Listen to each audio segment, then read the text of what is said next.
अस्सलाम वालेकुम व्यूअर्स, कैसे हैं आप? उम्मीद करती हूँ खैरियत से होंगे। MGT 503 की लेक्चर सीरीज़ का आज 39वां 39th लेक्चर है। Strategic leadership models. हमने बिहेवियर के लिहाज से, सिचुएशन के लिहाज से तो लीडरशिप के मॉडल्स देख लिए। ठीक है, आज हम स्ट्रेटेजी के लिहाज से देखेंगे लीडरशिप रोल कि एक बिहेवियर और जो सिचुएशन होती है उसमें तो नेचुरल होती है कुछ के खुद ब खुद आपके पास जैसी सिचुएशन चेंज होती है आपका लीडरशिप स्टाइल चेंज हो जाता है।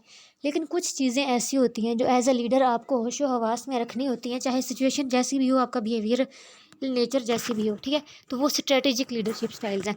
ठीक है, कि आपने क्या स्ट्रेटेजी बनानी है अपनी, कि सिचुएशन या बिहेवियर आपका क्या होगा, उसके लिए कुछ स्ट्रेटेजी भी होती है। तो स्ट्रेटेजिक लिहाज से आज हम मॉडल देखेंगे। तो दो किस्म के मेन रोल हैं, एक है ट्रांजिशनल लीडर और एक है ट्रांसफॉर्मेशनल लीडर।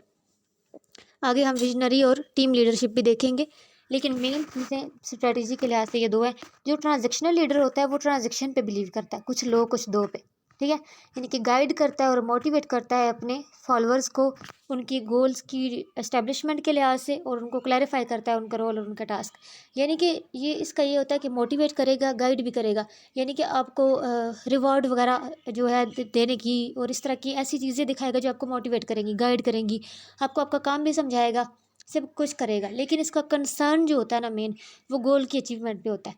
ये आपको कहेगा कि अगर आप अच्छा काम करोगे तो आपको रिवॉर्ड मिलेगा, अगर आप बुरा काम करोगे तो ये आपको पनिश भी करेगा। ठीक है, क्योंकि इसका जो मेन फोकस है वो गोल की अचीवमेंट पे है। ठीक है, तो उसके लिए, उस गोल की अचीवमेंट के लिए ये कुछ भी करेगा, आपको गाइड करेगा, आपके साथ अच्छे से बात करेगा, मोटिवेट भी करेगा। लेकिन जहाँ आप गलती करोगे वहाँ आपको पनिश भी करेगा। तो ये ट्रांजेक्शनल लीडर है, कुछ लो कुछ दो। अगर आप अच्छा काम करोगे तो आपके साथ अच्छा बिहेव रखेगा, बुरा करोगे तो बैड भी हो जाएगा, क्योंकि इसकी एक ही फोकस चीज़ है कि गोल अचीव होना चाहिए। ठीक है, ट्रांसफॉर्मेशनल लीडर ऐसा नहीं होता। ट्रांसफॉर्मेशनल लीडर आपको इंस्पायर करने की कोशिश करेगा। ठीक है, स्टिमुलेट करेगा। आप हर इंडिविजुअल के लिए उसकी कंसिड्रेशन होगी। ठीक है, उसको स्टिमुलेट करेगा। ये अपनी करेक्टर से इस तरीके से करेगा कि बंदे का दिल करेगा कि यार नहीं, हम खुद ही इसकी बात को माने। ठीक है, यानी उसका अंदाज़ ऐसा होता है, वो ऐसी उसकी हरकत होती है कि बंदे खुद ही, उसके फॉलोअर्स जो होते हैं उसके फॉलो करते हैं। वो कहते हैं कुछ बंदा, हम सबके पास एनर्जी होती है बट हम हर किसी के लिए वेस्ट नहीं करते। किसी किसी बंदे से आप इतना इंस्पायर होते हैं ना कि हम उसके लिए कुछ भी करने को तैयार हो जाते हैं। तो ये वैसा लीडर होता है, यानी ये इंस्पायर करता है अपने करेक्टर से, अपनी स्किल्स से, अपने चार्म से। ठीक है, यानी इसका ये होता है। और वैसे लोग होते हैं, वो कहते हैं ना कि कभी बहुत ऐसा होता था बचपन में, हमने देखा कुछ टीचर्स ऐसे तो जिनका नाम सुन के ही हम भाग जाते थे, यार नहीं नहीं इसकी तो क्लास नहीं लेने, डंडी मार देंगे। ठीक है, लेकिन कुछ टीचर्स ऐसे होते थे ना, उनके पढ़ाने का अंदाज़ या उनके बात करने का स्टाइल या वो बीच में कुछ ऐसा अंदाज़ होता था उनका कि दिल करता था कि उनकी क्लास ली जाए। तो ये वो चीज़ है कि ये भी लीडर ऐसा ही होता है कि जिसके लिए बंदे का दिल करता है कि यार बंदा टाइम इन्वेस्ट करे, अपनी एनर्जी इन्वेस्ट करे। तो ऐसे लीडर होते हैं ये ट्रांसफॉर्मेशनल लीडर। ये मोटिवेट करते हैं अपने जो सबऑर्डिनेट्स हैं उनके एक्सपेक्टेड लेवल के लिहाज से, यानी अपने गोल के लिहाज से नहीं। ठीक है, उनकी हेल्प करते हैं कि उनकी रिस्पॉन्सिबिलिटी को समझाएंगे, उनके गोल्स को भी आइडेंटिफाई करेंगे और कॉन्फिडेंस रखेंगे उनकी एबिलिटीज़ पे। ठीक है, कि वो अपने परफॉर्मेंस लेवल को उनके लिए ज़रूर अप करेंगे। ठीक है, लेकिन बोलेंगे नहीं उनको। ठीक है, उसके अलावा अंडरस्टैंड करेंगे उनकी नीड्स को, उनकी डिज़ायर्स को देखेंगे और उसके लिहाज से उनको रिवॉर्ड भी देंगे, लेकिन कभी डायरेक्टली नहीं बोलेंगे, बल्कि वो अपने, वो कहते हैं ना कि हिप्नोटिज्म सिस्टम होता है कि अपने करेक्टर से सामने वाले को इस तरह कर दो कि आपके लिए कुछ भी करने को तैयार हो जाए। तो ये ट्रांसफॉर्मेशनल लीडर्स होते हैं। ठीक है, अब हम क्रिस्मेटिक या विजनरी लीडरशिप को देखते हैं।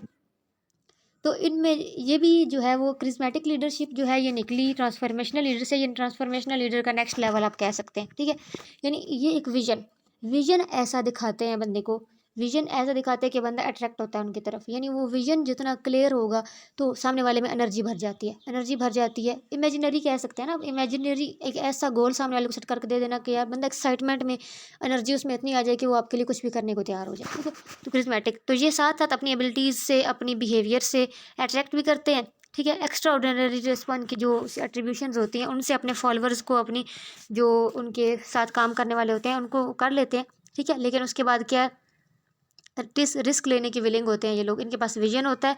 ठीक है, विजन को आर्टिकुलेट यानी दूसरों तक पहुंचाने का, दूसरों को समझाने की एबिलिटी होती है।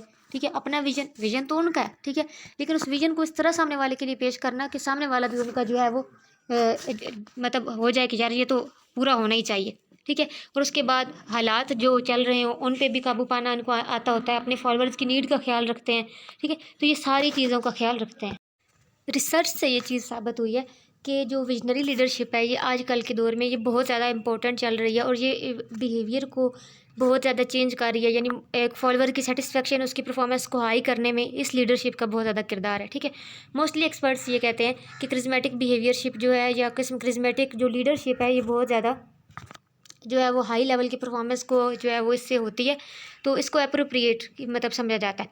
ठीक है, विजनरी लीडरशिप क्या है? वही बात कि एक ऐसा रियलिस्टिक, क्रेडिबल और अट्रैक्टिव विजन दिया जाए फ्यूचर के बारे में कि जो है वो उसको वो सबका गोल बन जाए, ऐसा विजन दिया जाए। ठीक है, इसके लिए ज़रूरी है कि आपने जो विजन सेलेक्ट किया है वो प्रॉपर सेलेक्ट किया हो।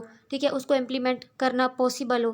ठीक है, उसके बाद आप जो है वो हर इंसान का विजन जो है डिफरेंट होता है, हर ऑर्गेनाइजेशन का विजन डिफरेंट होता है। ठीक है, तो ऑर्गेनाइजेशन की डायरेक्शन से अलग है विजन। विजन आप एक ऐसा यानी कि मिशन अलग चीज़ है, विजन अलग चीज़ है। मिशन तो सबको समझ में आ जाता है, लेकिन विजन आप उसको विजनरी ऐसा उसको पेश करें ना कि सामने वाला उसको इमेजिन कर सके उस सिचुएशन को। ठीक है, तो इसके लिए आप में कुछ स्किल्स होना ज़रूरी हैं एक विजनरी लीडर के लिए।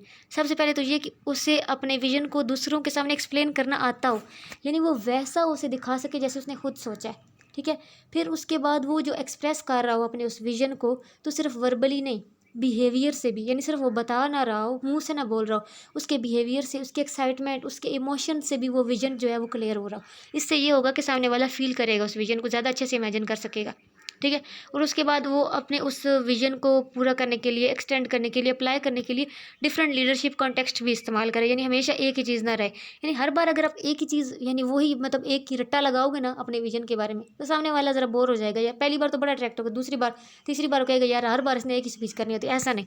तो डिफरेंट लीडरशिप कॉन्टेक्स्ट, मुख्तलिफ हालात में मुख्तलिफ तरीके से अपने विजन को जो है वो लोगों के अंदर एनर्जी भरने के लिए इस्तेमाल करो। तो ये कुछ स्किल्स होनी चाहिए एक विजनरी लीडर के अंदर।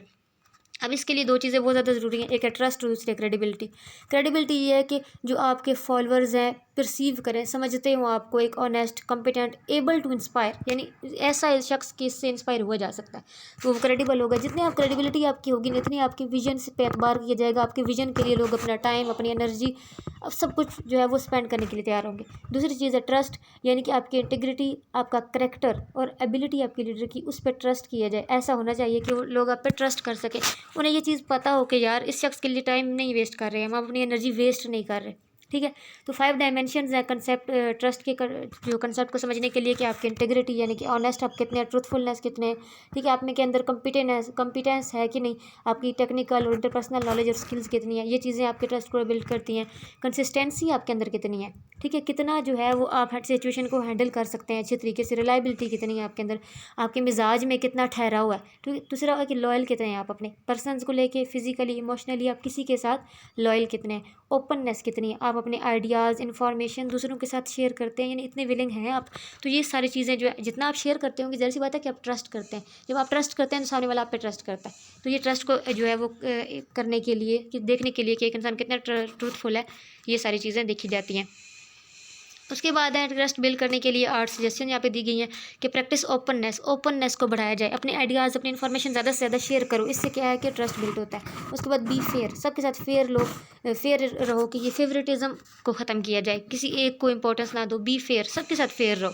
स्पीक योर फीलिंग्स, अपनी फीलिंग्स को एक्सप्रेस करो। जब आप अपने जो है वर्कर्स, अपने एम्प्लॉयज़ के साथ अपनी फीलिंग्स को एक्सप्रेस करेंगे ना, तो वो उन्हें होगा कि ये बंदा हमारे साथ शेयर कर रहा है चीज़ें, ये फॉर्मल होकर नहीं रह रहा, तो ट्रस्ट बिल्ड होगा। और उसके बाद शो कंसिस्टेंसी दिखाएं, अपने मिजाज में ठहराव पेश करें। फुलफिल योर प्रोमिसेस, आपने जो प्रोमिसेस किए हैं उनको पूरा करें। मेंटेन कॉन्फिडेंसेस, ठीक है, कॉन्फिडेंस को मेंटेन रखिए। डिमॉन्स्ट्रेट कॉम्पिटेंस, आपकी जो स्किल्स हैं उनको डिमॉन्स्ट्रेट करें, सबके साथ शेयर करें, उन दूसरों में भी पैदा करने की कोशिश करें। अगली चीज़ है टीम लीडरशिप।